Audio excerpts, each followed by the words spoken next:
Very good morning scholars. चलिए, वही अपनी इनकम टैक्स और इनकम टैक्स में हम कर रहे हैं एक्सरसाइज का न्यूमेरिकल। ठीक है, चलिए तो एक अच्छा सा एक्सरसाइज का क्वेश्चन ले रहे हैं, या एक्सरसाइज का अच्छा सा क्वेश्चन ले रहे हैं। क्वेश्चन नंबर वही सकलेचा सर की बुक का बिजनेस प्रोफेशन हेड है अपना, जिसमें बिजनेस वाले अभी न्यूमेरिकल कर रहे हैं। और ये है एक्सरसाइज का 11th question, mister Shobhit Sanchiti. ठीक है, the question says the profit and loss account of mister Sanchiti, Shobhit Sanchiti for the year ending on 31 March 22 is as follow. ठीक है, श्री शोभित संचिति का दिनांक 31 मार्च 2022 को समाप्त होने वाले वर्ष का लाभ हानि खाता प्रॉफिट एंड लॉस अकाउंट इस प्रकार से है।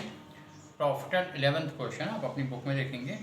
और क्वेश्चन में डेबिट में, प्रॉफिट लॉस अकाउंट के डेबिट में क्या इंश्योरेंस प्रीमियम है, सैलरीज है, depreciation, interest on loan, interest on capital, provision for bad debts, advertisement expenses, office expenses, provision for income tax, travelling expenses and the finally net profit. ये credit के item में gross profit brought down के बाद में commission gross है, सकल commission, और interest on company fixed deposit है, कंपनी के डिपॉजिट्स पर जो इंटरेस्ट मिला है जमा पर 24,000 का। And the other information are as follows, और अन्य सूचनाएं इस प्रकार से हैं। According to provision for of income tax the allowed appreciation ₹30,000, 30,000 रुपये का डेप्रिशिएशन जो है वो स्वीकृत किया गया है।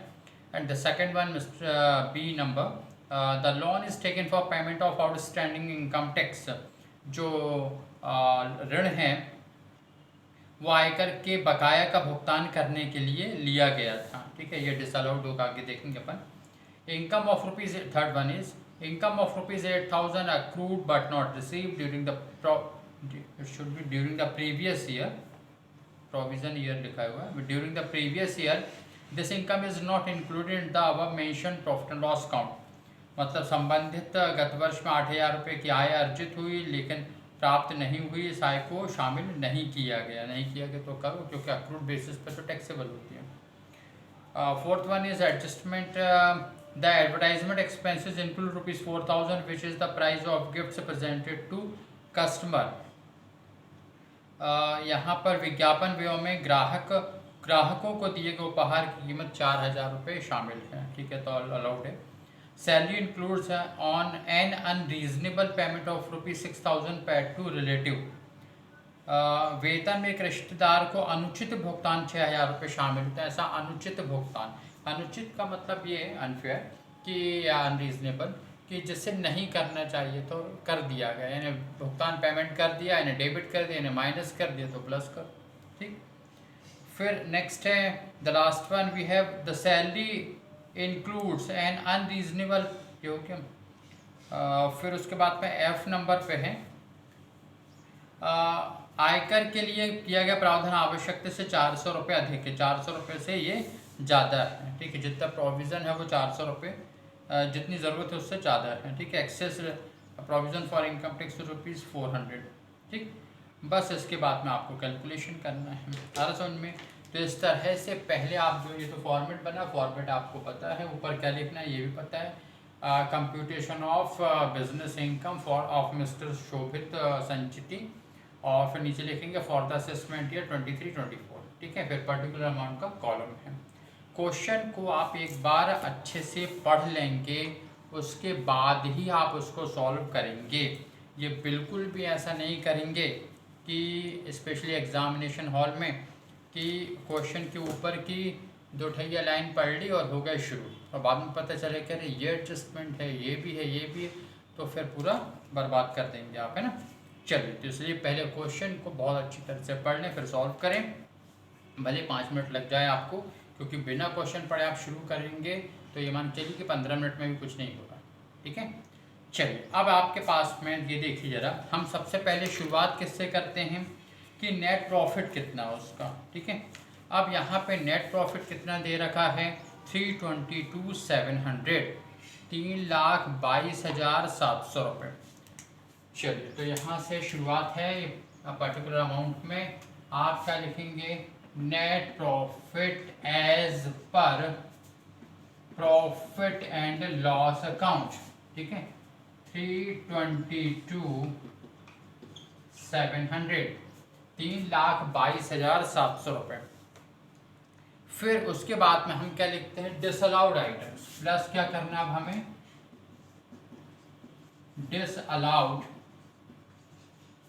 आइटम्स या एक्सपेंसेस भी लिख सकते हैं, एक ही बात है, ठीक है। अस्वीकृत व्यय, तो अस्वीकृत व्यय में क्या क्या है, तो आप देखिए यहाँ पर डेप्रिसिएशन जो है, आप ऐसा कर सकते हैं कि स्वीकृत कितना था 30,000 रुपये, और लगा डेबिट कितना कर दिया गया 42,000 रुपये। तो आप पहले 42 पूरा ऊपर जोड़ दें और 30,000 माइनस कर दें, ठीक है। एक काम तो आप ये कर सकते हैं।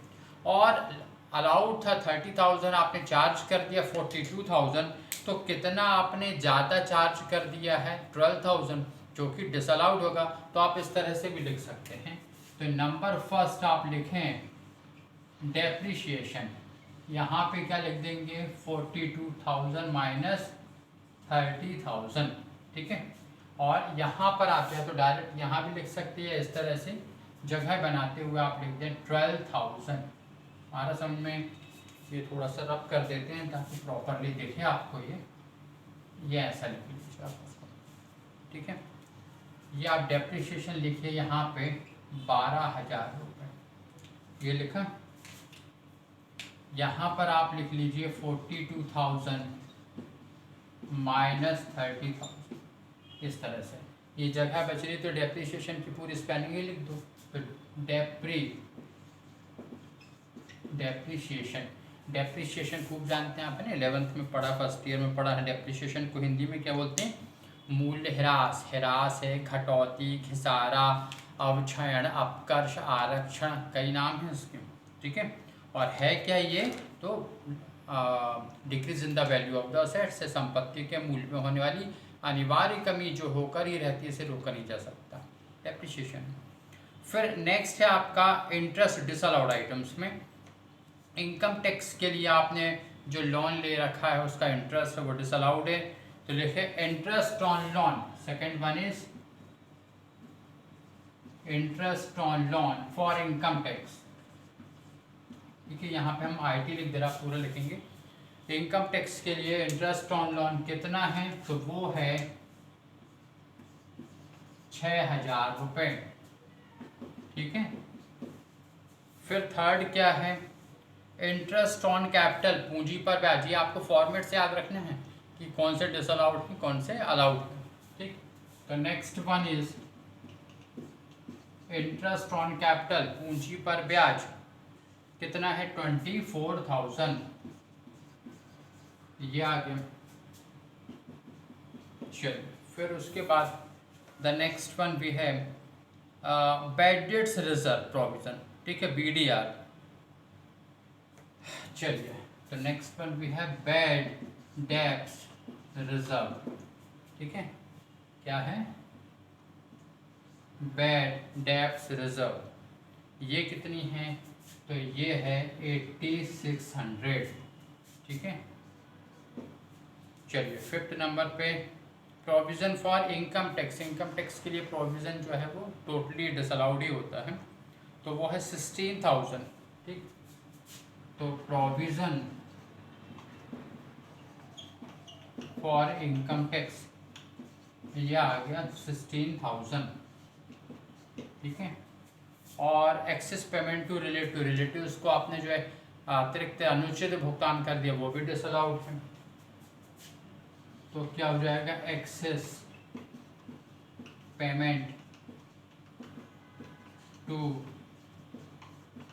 रिलेटिव कितना, 6,000 रुपये। बस इन सब को आपको क्या करना है, जोड़ना है, ठीक है। कैलकुलेटर की ज़रूरत पड़ेगी आपको। चलिए, तो ये देख लें कितना हो रहा है, ये 2436, 38,600, तो ये हो गया, और 22, ठीक है। क्या क्या हो गया आपके पास में, और ऊपर एक और 12,000 भी है। 72,600, ठीक है। कितना हो गया? 72,600 रुपये, ठीक। आप क्या करें, इसका ऊपर से टोटल कर लें यहाँ पर, ठीक है। तो इतना तो समझ में आ रहा है, फिर आपको रब कर देते इतना। यहाँ पे आपने नेट प्रॉफिट ये लिखा 322,700 थे, जितने डिसअलाउड आइटम्स थे वो लिख लिए, ठीक है। अभी हालांकि एक अक्रूड इनकम है, वो डिसअलाउड आइटम्स तो नहीं कर सकते, अक्रूड तो इनकम है तो वो प्लस करेंगे लेकिन अलग से। हाँ, इसको आपने ऐड कर दिया तो 322,700 में आप ऐड कर दीजिए तो 395,300, ठीक है। या हम टॉप पे लिख दे रहे हैं यहाँ पर। चलिए, ये कितना आ गया? 395,300, ठीक है। वो इसलिए क्योंकि ये कैमरे के फोकस से बाहर चला जाएगा, हम लिखते चले जाएंगे और आपको देखेगा कुछ नहीं, ठीक है। चलिए, 395,300 यहाँ तक आ गए हम। हाँ, 395,300 क्लियर। अब क्या करें यहाँ पे? अक्रूड इनकम, तो प्लस क्या कर लें, ठीक। अक्रूड इनकम सिंगल आइटम तो डायरेक्ट बाहर लिख लें। वो कितना? 8,000 रुपये जो अर्जित हो गए, लेकिन आपने उसको क्रेडिट नहीं किया था, यानी प्लस करो। इनकम है, ये प्लस कर लिया। और क्या करें? फिर उसके बाद में income not taxable under this head, जो कंपनी के डिपॉजिट्स हैं वो अलग कर लें। तो income not taxable under this head, आप चाहे तो ब्रैकेट में लिख सकते हैं कंपनी डिपॉजिट्स, ठीक है। इंटरेस्ट है ना उस पर, कंपनी इंटरेस्ट, कंपनी का इंटरेस्ट वो कितना है? 24,000।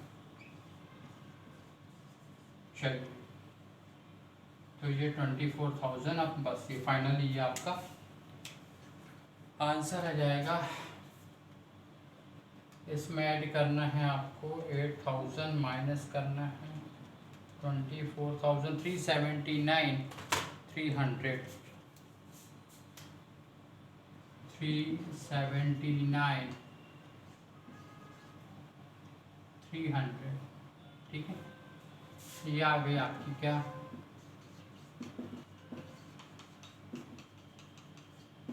बिजनेस आ रहा समझ में, सिंपल। या इनकम फ्रॉम बिजनेस भी लिख सकते हो।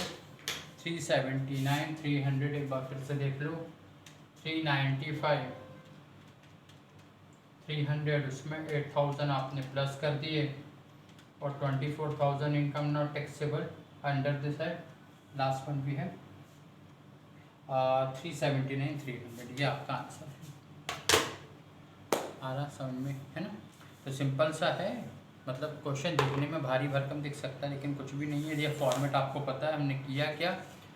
जो नेट प्रॉफिट था वो लिखा, उसमें डिसअलाउड आइटम्स, जो डिसअलाउड आइटम्स, ये फॉर्मेट आपको पता होना चाहिए कि कौन से डिसअलाउड है। तो बस उसके बाद में ये जोड़ते चले गए, ऐड करते चले गए, और उसके बाद में ये अक्रूड इनकम, ये डिसअलाउड तो नहीं कहलाएगी, अक्रूड इनकम है, ये तो सेपरेटली लिखेंगे आप इसको। हाँ, और income not taxable under this head में कंपनी का इंटरेस्ट था 24,000, ठीक। तो ये भी आपने अलग कर दिया, ये जोड़ा है, ये घटाया है, ठीक। तो फाइनली जो है वो हमारे पास में, एक बार फिर देख लें, 395,300, इसमें 8,000 ऐड किए हैं और 24,000 माइनस किए, तो 379,300 ये आपका आ रहा समझ में, ठीक है। चलिए, इस तरह से आप करिए एक्सरसाइज के क्वेश्चन को एंजॉय कीजिए, एग्जाम्पल्स भी इसमें अच्छे हैं। फिर नेक्स्ट क्लास में हम आपको एक प्रोफेशनल पर्सनस के जो फॉर्मेट बता चुके हैं उसकी इनकम को बता दें, ये है उसका कैलकुलेशन कैसे करते हैं, उसका एक न्यू वे, ठीक है। Thank you.